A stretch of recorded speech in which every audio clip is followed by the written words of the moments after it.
Hi,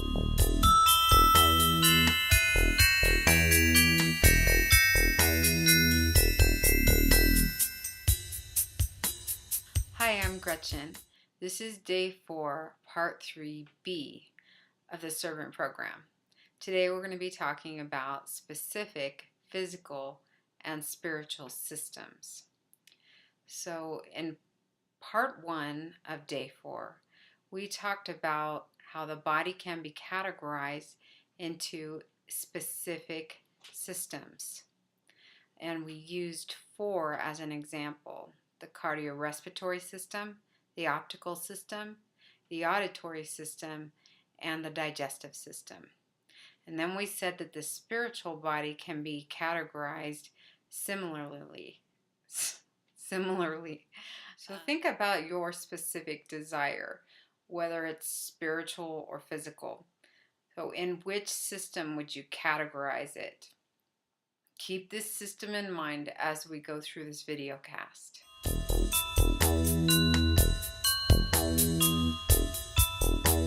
Specific physical processes occur in each of the body systems. So we can apply the general physical and spiritual processes that we talked about in the last video cast to each of the body systems. Generally, each of the systems in its receiving process absorbs some form of physical energy, and then in its sacrifice process it's converting this energy into a different form that is more usable by another body system. The general desires of each body system are to maintain, strengthen, and regain health.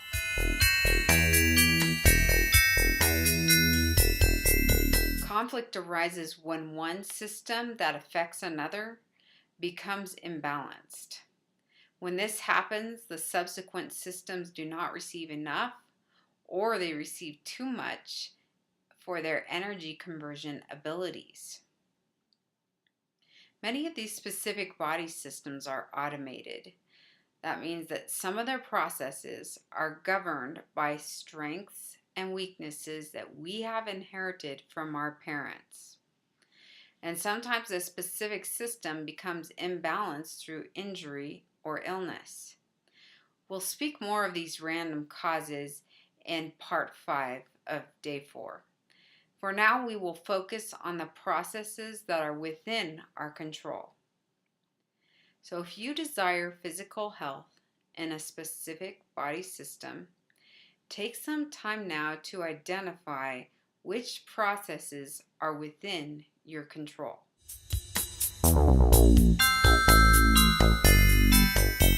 The cardiorespiratory system receives blood in its diastole phase and sacrifices or pumps oxygenated blood out to the rest of the body in its systole phase. For maintaining heart health, it's important to keep these processes as balanced as possible. Heart health is equivalent to general physical health. The physical heart is like the general cause of the body. It is general in that its balance affects the rest of the body. So have you been able to take control of your heart health by physically sacrificing in balance with your capacity to receive?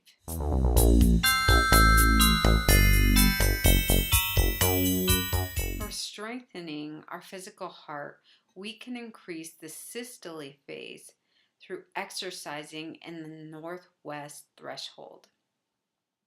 Exercising includes physical workouts like walking, running, swimming, cycling, lifting weights, but also processes such as preparing food, building houses, sewing clothes, gardening, and every other process that we engage in to maintain, improve, or renew the physical environment in which we live.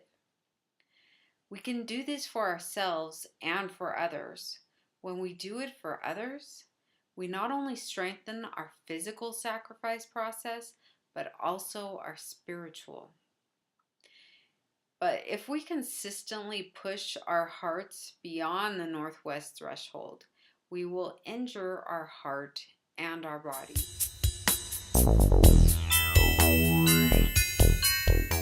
For healing our physical heart, we can decrease the systole phase through resting in the northeast threshold. We can control our diastole phase to some degree by focusing on our breathing.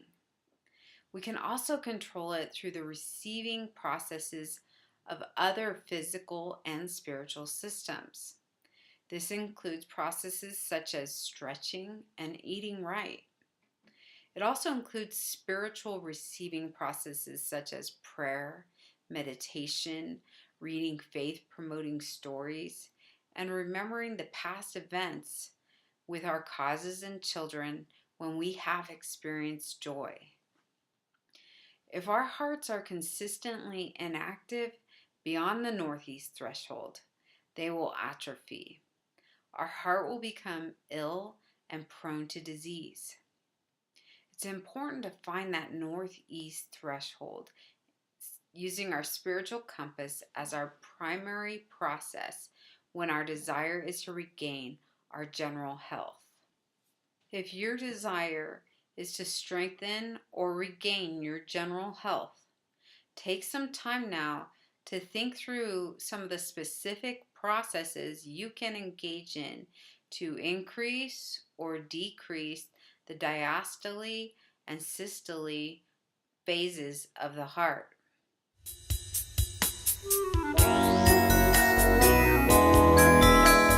The spiritual heart receives peace or spiritual blood in its diastole phase and pumps oxygenated peace to others in its systole phase. Diastole, that's a big word, I know, is defined as the phase of the heartbeat when the heart muscle relaxes and allows the chambers to be filled with blood. So the diastole phase is like faith. Faith is the spiritual receiving process of the heart. So now that we know this, we can actually understand what faith is a lot better than we did before. At least that's true for me. That when I exercise my faith, or when I'm trusting in my cause, I understand that I need to relax and allow the chambers to be filled with His peace. Systole is defined as the phase of the heartbeat when the heart muscle contracts and pumps blood from the chambers into the arteries, which then pump the blood out to the rest of the body systems. The systole phase is like sacrificing with empathy. Empathy is the spiritual sacrificing process of the heart. Let's just look at what that word empathy means real quick. Empathy is the ability to understand and share the feelings of another. It's the capacity to recognize emotions that are being experienced by another sentient or fictional being. One may needs to have a certain amount of empathy before being able to experience accurate sympathy or compassion. When we actually consider the story of another individual and what they need, then our empathy is released from our heart, and it motivates us. It drives us to want to sacrifice, to want to serve, to engage in a physical process, to prepare something or help in some way to lighten the burden of that person who's struggling. So spiritual heart health is the equivalent to general spiritual health. The compass we used in day 3, it represents the spiritual heart. So if your desire is to strengthen or regain your general spiritual health, take some time now to think of the specific processes that you can engage in to increase or decrease that receiving in faith process and the sacrifice empathy process, those phases of your spiritual heart. The optical system receives light in photoreception and then converts it into electrical signals in phototransduction. So we maintain a healthy optical system when we keep these processes in balance. How can we strengthen the optical system? How can we promote healing in it? What happens to the eyes when they are consistently strained beyond the northwest threshold? And what happens to them when they are consistently underemployed beyond the northeast threshold?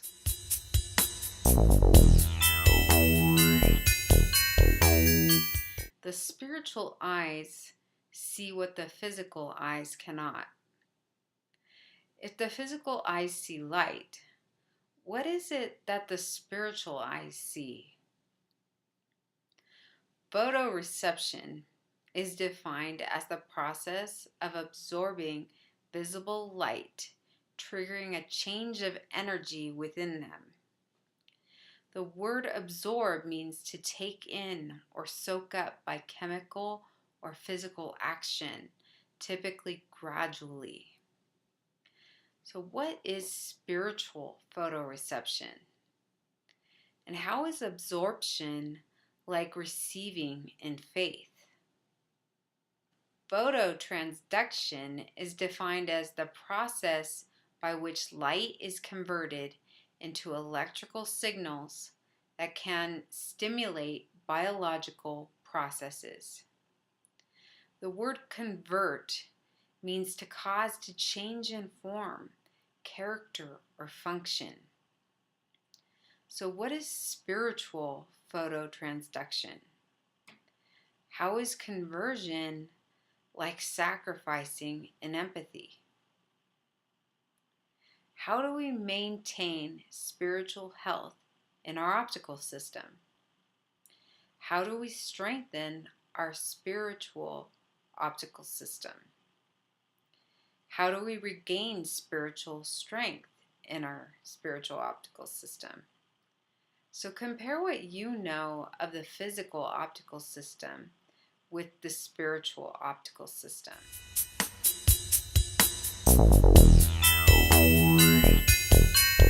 The following is a summarized table of the physical and spiritual body systems that we just spoke of. Take a minute to check it out. You could pause the video if you want to look at it a little bit longer. We can apply the processes of the specific physical and spiritual systems to each other. If you're interested in absorbing greater knowledge and strengthening your spiritual systems, it's important for you to make this application, this conversion, this transduction, this comparison for yourself. So study the specific system you desire to learn more about, that your specific desire has been categorized in. Identify its receiving and sacrificing processes. Answer the questions we used for the other systems for it. Study what is known of another system and apply it to the specific system you're interested in. Much knowledge can be acquired through this kind of study. Misunderstandings, controversies, and ignorances that cause imbalances can all be dispelled when we pragmatically compare our physical condition to our spiritual.